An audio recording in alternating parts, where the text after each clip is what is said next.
Hi guys, and I just wanted to give you guys a little tip on the let's just do a new script, that way it'd be easier.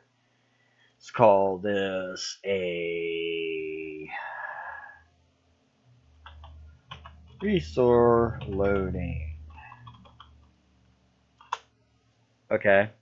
Now, resource loading is very easy to use, but it's a little overhead and things like that.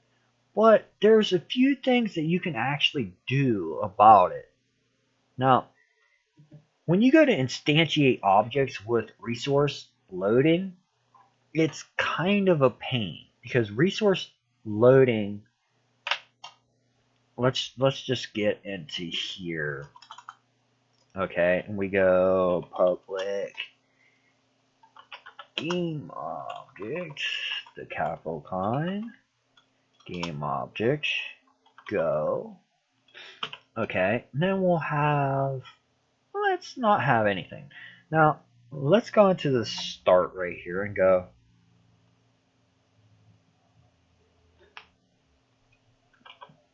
go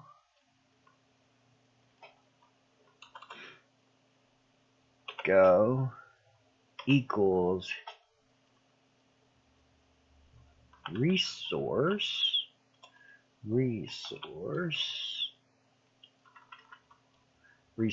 well dot load.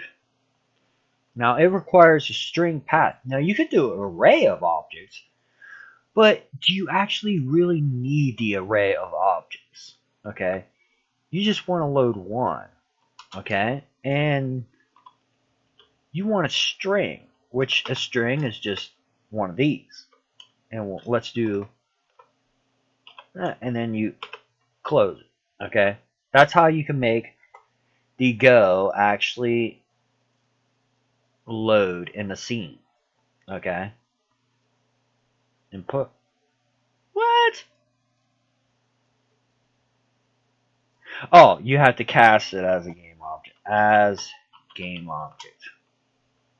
Durr, because it's game object. Now it'll quit whining. Implicable. I should have let you guys see that, but you'll get the idea. Okay. Now we've got this, and we put our script on here. And, we can leave this blank because we're going to be resource.loading from our resource folder. Okay. Now, when you're doing resource loading, it has to be in a resource folder. Okay. Exactly this name.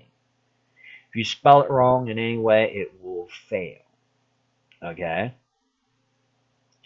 We load, and it goes full screen like a waste of time. Stop that. But, okay. Now, see, it loaded it up. Now, this is hard coded, yes. But, let's say we could do a public string. Go name. Okay. Now we can go down here, delete this weird stuff here, go, and just put go name. Okay. Now, because we did it this way, loading, blah, blah, blah. We just put one right here, and it will load our one. See? Easy peasy. Now this doesn't instantiate in the screen, in the actual scene. But the good thing about this is, let's say, do a for I equals, let's get a list. Public, not list. Public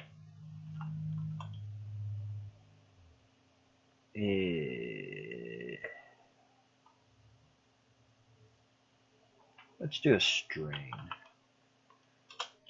and we'll do an array called P. Okay? And this will give us an array or a list or whatever you prefer of me dot length. Okay? So every time it does this, it will do a resource.load of a particular thing. Now, this does mean the entire length of the array will be loading every single time. So, what we can do about this, what should we do about this? Well, we're going to need an if statement. You already start auto coroutine, really. And we're going to have to encapsulate it like this, like we always do. Okay, now let's just take this out of here. Okay. Now, there's a particular shortcut that you can use to make this really good on loading a particular way. Now, go, if go, which is our game object, dot transform dot name does not equal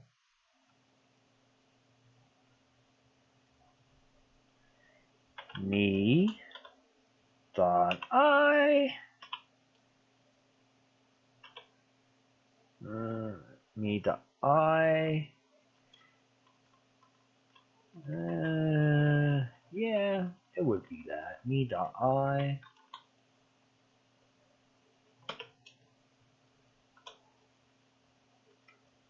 then it does a resource.load. And the thing about this, let's just do a count. Let's just do a count. Public resource count. Okay. Which we will default equals 0. Okay. Oh, we didn't do what it actually is. Okay, we want an int because we want whole numbers. We don't want this silly floats. Okay, now let's do every time it does not equal, we go into our thing and go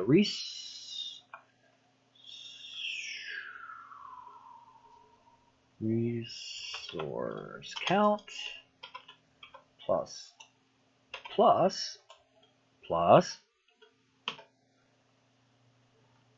okay, and this will plus it every single time that we need it to. So every string that there is in there, it's going to do it's not going to do a loading of it if it does not equal. So let's see what this actually does. Let's save so we don't get some horrible error maybe or whatnot. Because this is very important if you do a lot of resource.loading. You don't want the resource.loading doing everything all at once like that. So